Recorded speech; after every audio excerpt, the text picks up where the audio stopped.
ವಿಜಯ ಎಂಆರ್ಎನ್ ಸೌಹಾರ್ದ ಕ್ರೆಡಿಟ್ ಸಹಕಾರಿ ಸಂಘ ಮುಧೋಳದ 67ನೇ ಶಾಖೆಯನ್ನು ಕಲಬುರಗಿಯಲ್ಲಿ ಅದ್ದೂರಿಯಾಗಿ ಉದ್ಘಾಟಿಸಲಾಯಿತು.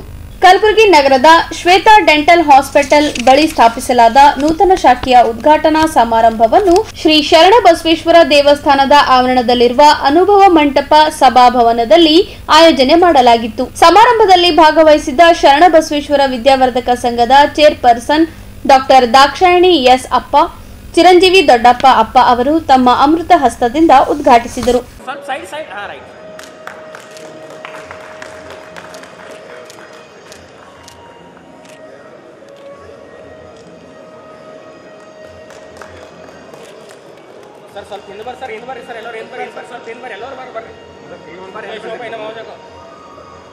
ಬಳಿಕ ಮಾತನಾಡಿದ ಡಾಕ್ಟರ್ ದಾಕ್ಷಾಯಣಿ ಎಸ್ ಅಪ್ಪ ಅವರು ಮಾಜಿ ಸಚಿವ ಮುರುಗೇಶ್ ನಿರಾಣಿ ಅವರ ಒಡೆತನದಲ್ಲಿ ಯಶಸ್ವಿಯಾಗಿ ಮುನ್ನಡೆಯುತ್ತಿರುವ ವಿಜಯ ಎಂಆರ್ಎನ್ ಸೌಹಾರ್ದ ಕ್ರೆಡಿಟ್ ಸಹಕಾರಿ ಸಂಘದ ಶಾಖೆಯು ಕಲಬುರಗಿಯಲ್ಲಿ ಆರಂಭವಾಗಿದ್ದು ಇದು ಗ್ರಾಹಕರಿಗೆ ಸಹಕಾರವಾಗಲಿದೆ. ಇಲ್ಲಿ ಶಾಖೆಯನ್ನು ತೆರೆಯುವ ಮೂಲಕ ಈ ಭಾಗದ ಜನರಿಗೆ ಸಹಕಾರವಾಗಲು ನಿರ್ಧರಿಸಿದ ಮುರುಗೇಶ್ ನಿರಾಣಿ ಅವರಿಗೆ ಶುಭವಾಗಲಿ ಎಂದು ಹಾರೈಸಿದರು. ಬಳಿಕ ಮಾತನಾಡಿದ ವಿಜಯ ಎಂಆರ್ಎನ್ ಸೌಹಾರ್ದ ಕ್ರೆಡಿಟ್ ಸಹಕಾರಿ ಸಂಘದ ಸಂಸ್ಥಾಪಕ ಅಧ್ಯಕ್ಷರು ಹಾಗೂ ಮಾಜಿ ಸಚಿವರಾದ ಮುರುಗೇಶ್ ನಿರಾಣಿ ಅವರು ಕಲಬುರಗಿಯಲ್ಲಿ ನಮ್ಮ ಕಾರ್ಯಕ್ಷೇತ್ರದಲ್ಲಿ ಒಂದಾಗಿದ್ದು ಕಳೆದ ಬಾರಿ ಜಿಲ್ಲಾ ಉಸ್ತುವಾರಿ ಸಚಿವರಾಗಿ ಸೇವೆ ಸಲ್ಲಿಸಿದ ಅನುಭವವಿದೆ. ಈ ಭಾಗದ ಜನರಿಗೆ ಸಹಕಾರವಾಗಲಿ ಎಂಬ ದೃಷ್ಟಿಯಿಂದ ವಿಜಯ ಎಂಆರ್ಎನ್ ಸೌಹಾರ್ದ ಕ್ರೆಡಿಟ್ ಸಹಕಾರಿ ಸಂಘದ ಶಾಖೆಯನ್ನು ಆರಂಭಿಸಲಾಗಿದೆ ಎಂದು ತಿಳಿಸಿದರು. ಎಲ್ಲರೂ ಸರಿಯಾದ ಸಮಯಕ್ಕೆ ಮರುಪಾವತಿಯನ್ನು ಮಾಡಿರುವಂಥ ಹಿನ್ನೆಲೆಯಲ್ಲಿ ಈ ಬ್ಯಾಂಕು ಬೆಳವಣಿಗೆಗೆ ಮತ್ತು ಲಾಭ ಮಾಡಲಿಕ್ಕೆ ಅತಿ ಕಡಿಮೆ ಸಮಯದಲ್ಲಿ ಆಗಿದೆ ಅನ್ನುವಂಥ ಮಾತನ್ನು ಈ ಸಂದರ್ಭದಲ್ಲಿ ಹೇಳ್ತೇನೆ. ಇದರ ಜೊತೆಗೇ ಸ್ವಂತವಾಗಿ 5 ಕಟ್ಟಡಗಳು ನಮ್ಮದೇ ಬ್ಯಾಂಕಿನಿಂದ ಇದೆ. ಒಂದು ಬಾಗಲಕೋಟೆ ಜಿಲ್ಲೆಯಲ್ಲಿ, ಇದು ಉತ್ತರ ಕರ್ನಾಟಕದಲ್ಲೇ ಒಂದು ಸುಸಜ್ಜಿತವಾಗಿರುವಂಥ ಎಲ್ಲ ಅನುಕೂಲತೆಗಳನ್ನು ಒಳಗೊಂಡಿರುವಂಥ ಬ್ಯಾಂಕನ್ನು ಬರುವಂಥ 1 ವರ್ಷದಲ್ಲಿ ಬ್ಯಾಂಕ್ನಲ್ಲಿ ಉಳಿದಿರುವಂಥ ಸೇವ್ ಆಗಿರುವಂಥ ಕಟ್ಟಡದ ದೇಣಿಗೆ ಹಣ ಏನು ಬಂದಿರ್ತದೆ ಅದರಲ್ಲೇ ಅಂದಾಜು ಒಂದು 25 ಕೋಟಿ ರೂಪಾಯಿದಿಂದ ಒಂದು ಹೆಡ್ ಆಫೀಸನ್ನು ಬಾಗಲಕೋಟದಲ್ಲಿ 1 ವರ್ಷದ ಅವಧಿಯಲ್ಲಿ ನಾವು ಮಾಡ್ತಾಯಿದ್ದೀವಿ ಅನ್ನೋಂಥ ಮಾತನ್ನು ಈ ಸಂದರ್ಭದಲ್ಲಿ ಹೇಳ್ತಾ ಇದ್ದೇನೆ. ಇದ್ರ ಜೊತೆಗೆ ನಮ್ಮ ಕಲ್ಯಾಣ ಕರ್ನಾಟಕ, ನಾವೇನು ಹೈದರಾಬಾದ್ ಕರ್ನಾಟಕ ಕರಿತಾ ಇದ್ದೀವಿ, ಕೇವಲ 4 ಬ್ರ್ಯಾಂಚ್ಗಳು ಮಾತ್ರ ಕೊಪ್ಪಳ ಜಿಲ್ಲೆಯದಲ್ಲಿತ್ತು.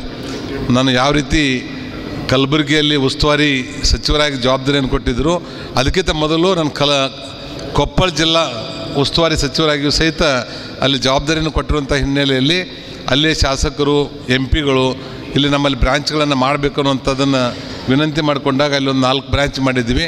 ಅದನ್ನು ಬಿಟ್ಟರೆ ಕಲ್ಯಾಣ ಕರ್ನಾಟಕದಲ್ಲಿ ಬ್ರ್ಯಾಂಚ್ಗಳಾಗಿರಲಿಲ್ಲ.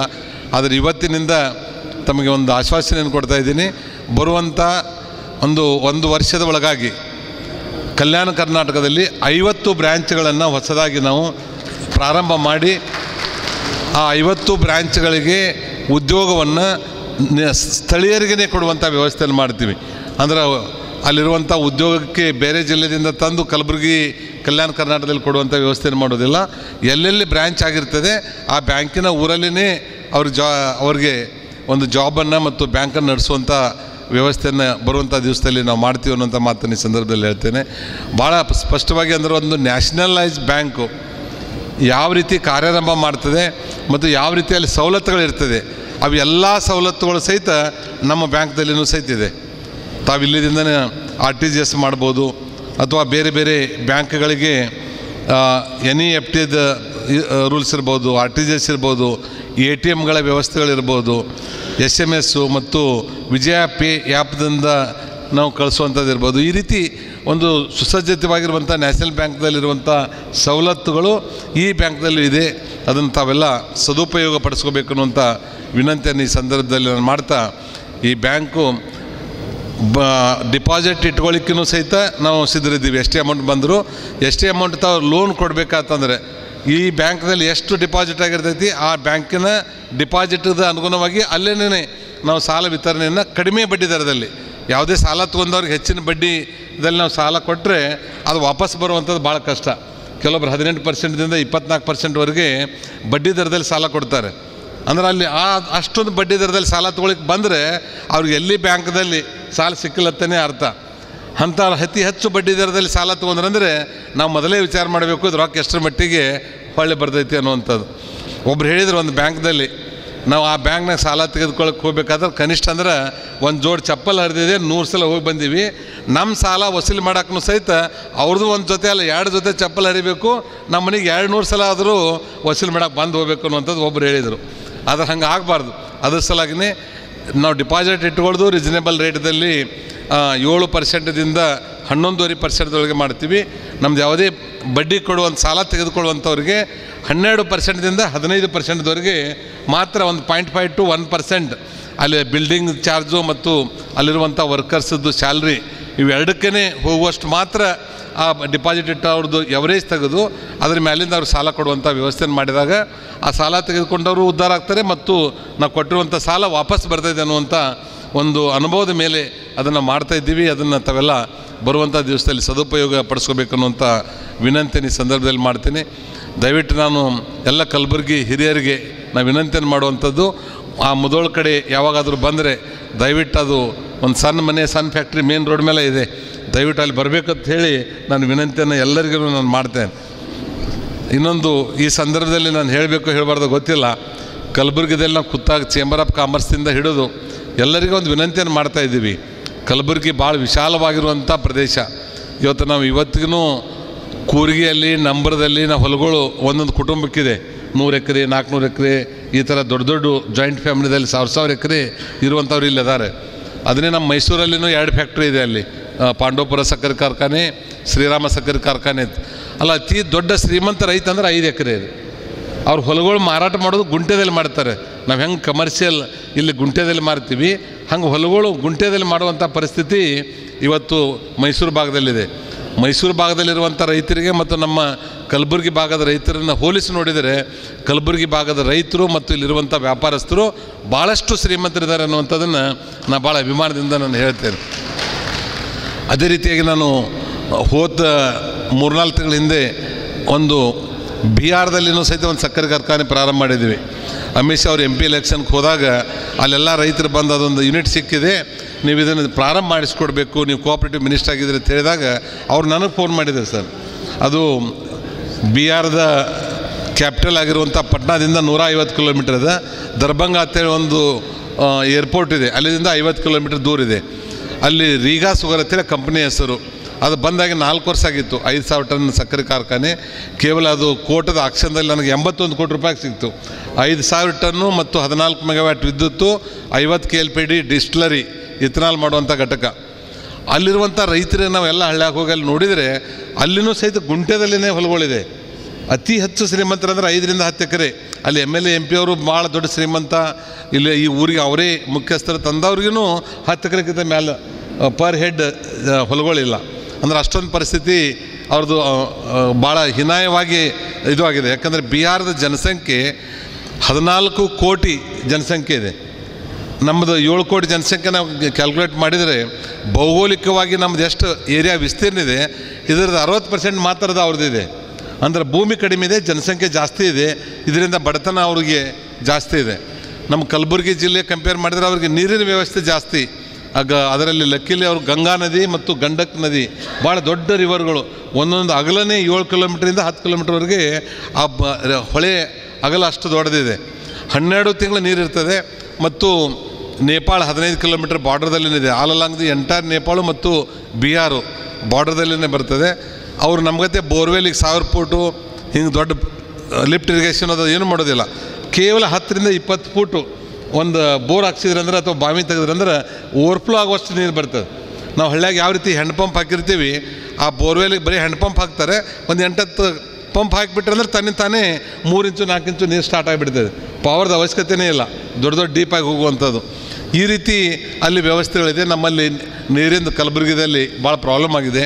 ಅದ್ರ ಸಲುವಾಗಿ ನಾವು ಎಲ್ಲ ಮುಂಬರುವಂಥ ಜನ್ರೇಷನ್ಗೆ ಶಿಕ್ಷಣದ ಬಗ್ಗೆನೂ ಹೆಚ್ಚು ನಾವು ಒತ್ತನ್ನು ಕೊಡಬೇಕಾಗಿದೆ. ಇಲ್ಲಿ 4 ಮೆಡಿಕಲ್ ಕಾಲೇಜು, ಬೆಂಗಳೂರನ್ನು ಬಿಟ್ಟರೆ ಮಂಗಳೂರು ಸರಿಸಮಾನವಾಗಿ ಶಿಕ್ಷಣದಲ್ಲಿ ವ್ಯವಸ್ಥೆಯನ್ನು ಈ ಮೆಡಿಕಲ್ ಕಾಲೇಜು, ಇಂಜಿನಿಯರಿಂಗ್ ಕಾಲೇಜು, ಶಿಕ್ಷಣ ಸಂಸ್ಥೆ ನಮ್ಮ ನಮೋಶನ್ನವರು ಮತ್ತು ಸರ್ಕಾರಿ ಬೇರೆ ಕಡೆ ಎಲ್ಲ ಮಾಡಿದ್ದಾರೆ ದೊಡ್ಡದಾಗಿ. ಆದರೆ ನಾವು ಇವತ್ತಿಗೂ ಸಹಿತ ಹಿಂದೆ ಉಸ್ತುವಾರಿ ಮಂತ್ರಿ ಇಲ್ಲಿದ್ದಾಗ ಶಿಕ್ಷಣದಲ್ಲಿ ಸಿಂಗಲ್ ಡಿಜಿಟ್ದಲ್ಲಿ ತರಬೇಕಂತ ಹೇಳಿ ಕರ್ನಾಟಕ ರಾಜ್ಯದಲ್ಲಿ ಯಾರ್ಯಾರು ಎಕ್ಸ್ಪರ್ಟ್ ಇದ್ದಾರೆ ಎಲ್ಲರಿಗೂ ಕರ್ಕೊಂಬಂದು ಆ ಬಿ ಒ ಅವ್ರಿಗೆ, DDPIಗೆ, ಶಾಲೆಯ ಮುಖ್ಯೋಪಾಧ್ಯಾಯರಿಗೆ ಒಂದು ಟ್ರೈನಿಂಗ್ ಕೊಡುವಂಥ ವ್ಯವಸ್ಥೆಯನ್ನು ಮಾಡಿದರೂ ಸಹಿತ ಅದು 20 ಸಂಖ್ಯೆ ಒಳಗಡೆ ಬಂತು, ಆದರೆ ಸಿಂಗಲ್ ಡಿಜಿಟ್ನಲ್ಲಿ ಬರಲಿಲ್ಲ. ಆದರೆ ಇವತ್ತು ನಾನು ಕೇಳಿದೆ, ಇವತ್ತು ರಿಸಲ್ಟ್ ಮನೆ ಬಂದಾಗ ಇವತ್ತು ಕಲಬುರಗಿ ಮತ್ತು ಶಿಕ್ಷಣ ವ್ಯವಸ್ಥೆಯಲ್ಲಿ ಕೊನೆಯ ಸ್ಥಾನದಲ್ಲಿ ಬಂತು ಅನ್ನುವಂಥ ಒಂದು ನೋವಿನ ಸಂಗತಿಯನ್ನು ಹೇಳಿದರು. ಅದಕ್ಕೆ ನಾನು ನಿಮ್ಮಲ್ಲಿ ಕೂತಂಥ ಎಲ್ಲ ಹಿರಿಯರಿಗೆ ವಿನಂತಿಯನ್ನು ಮಾಡ್ತೇನೆ, ಯಾವ ರೀತಿ ಒಂದೇ ಕೈಯಿಂದ ಚಪ್ಪಾಳೆ ಆಗೋದಿಲ್ಲ, ಆ ರೀತಿ ನಮ್ಮ ಮಕ್ಕಳನ್ನ ಶಾಲೆಗೆ ಕಳಿಸಿ ಕೇವಲ ಅಲ್ಲಿರುವಂಥ ಟೀಚರ್ಗಳಿಗೆ, ಮುಖ್ಯೋಪಾಧ್ಯಾಯರಿಗೆ ಅವ್ರ ಮೇಲೆ ಅವಲಂಬನ ಮಾಡಿದರೆ ನಮ್ಮ ಶಿಕ್ಷಣ ವ್ಯವಸ್ಥೆ ಇದೇ ರೀತಿ ಆಗ್ತದೆ. ಅವ್ರ ಮನೆಗೆ ಬಂದಾಗ ಅಲ್ಲಿ ಟೀಚರ್ ಇದ್ದರೋ ಇಲ್ಲೋ, ಹೋಮ್ವರ್ಕ್ ಏನು ಕೊಟ್ಟಿದ್ದಾರೆ, ಮಗ ಹೋಮ್ವರ್ಕ್ ಮಾಡ್ತಾನಿಲ್ಲೋ ಅನ್ನುವಂಥದ್ದನ್ನು ನಾವು ದಿನನಿತ್ಯ ಅದನ್ನು ಅವ್ರ ಜೊತೆ ಕಣ್ಣಲ್ಲಿ ಕಣ್ಣಿಟ್ಟು ಬೆಳೆಸಿದಾಗ ಮಾತ್ರ ನಮ್ಮ ಕಲಬುರಗಿ ಮತ್ತು ಇಲ್ಲಿರುವಂಥ ನಮ್ಮ ಮನೆ ಮಕ್ಕಳು ಮುಂದಿನ ಜನಾಂಗದಲ್ಲಿ ಬೇರೆದವ್ರ ಜೊತೆ ಕಾಂಪೀಟ್ ಮಾಡಲಿಕ್ಕೆ ಸಾಧ್ಯ ಅದ. ಇವತ್ತು ನಾವು ಯಾವುದಾದ್ರೂ ಕಾಂಪಿಟೇಟಿವ್ ಎಕ್ಸಾಮ್ಗೆ ಹೋದರೆ ಕಲಬುರಗಿದಲ್ಲಿ ಮತ್ತು ಬೆಂಗಳೂರು ಕಡೆ ಹೋದರೆ ನಮ್ಮಲ್ಲಿ IAS IPS ಆಗುವಂಥವ್ರು ಭಾಳ ವಿರಳ. ಇಲ್ಲಿ ಜಿಯೋಗ್ರಫಿಕಲ್ ಏರಿಯಾ ತೊಗೊಂಡ್ರೆ ಎಲ್ಲರೂ ಆ ಭಾಗದಲ್ಲೇ ಆಗ್ತಾರೆ. ಅದಕ್ಕೆ ಮುಖ್ಯ ಕಾರಣ ಅಂದರೆ ಅಲ್ಲಿ ಭಾಳಷ್ಟು ಜನ ಶಿಕ್ಷಣದ ಬಗ್ಗೆ ಹೆಚ್ಚು ಕಾಳಜಿಯನ್ನು ವಹಿಸ್ತಾರೆ. ನಾನು ಇಷ್ಟೇ ಹೇಳುವಂಥದ್ದು, ಒಂದು ಸಲ ಮಹಾಭಾರತದಲ್ಲಿ ಶ್ರೀಕೃಷ್ಣಗೆ ಗಾಂಧಾರಿ ಅವ್ರು ಕೇಳ್ತಾರೆ, ಯಾಕೆ ನನಗೆ 100 ಮಕ್ಕಳ ರಾಕ್ಷಸನಂತ 100 ಮಕ್ಕಳನ್ನು ಕೊಟ್ರಿ, ಕುಂತಿಗೆ ಯಾಕೆ 5 ಜನ ಮುತ್ತಿನಂಥ ಮಕ್ಕಳನ್ನು ನೀವು ಅವ್ರಿಗೆ ಕೊಟ್ರಿ ಅನ್ನೋಂಥ ಮಾತನ್ನು ಕೃಷ್ಣ ಕೇಳಿದಾಗ ಕೃಷ್ಣ ಹೇಳ್ತಾನಂತೆ ಗಾಂಧಾರಿಗೆ, ಇಲ್ಲಮ್ಮ, ನಾನು ನಿನಗೂ 100 ಮುತ್ತಿನಂಥ ಮಕ್ಕಳನ್ನೇ ಕೊಟ್ಟಿದ್ದೆ, ಆದರೆ ನಿನ್ನ ಪತಿ ನೋಡಲಾರ್ದಂಥದ್ದನ್ನು ನಾನು ನೋಡೋದಿಲ್ಲ ಅಂತೇಳಿ ಕಣ್ಣಿಗೆ ಬಟ್ಟೆ ಕಟ್ಕೊಂಡೆ.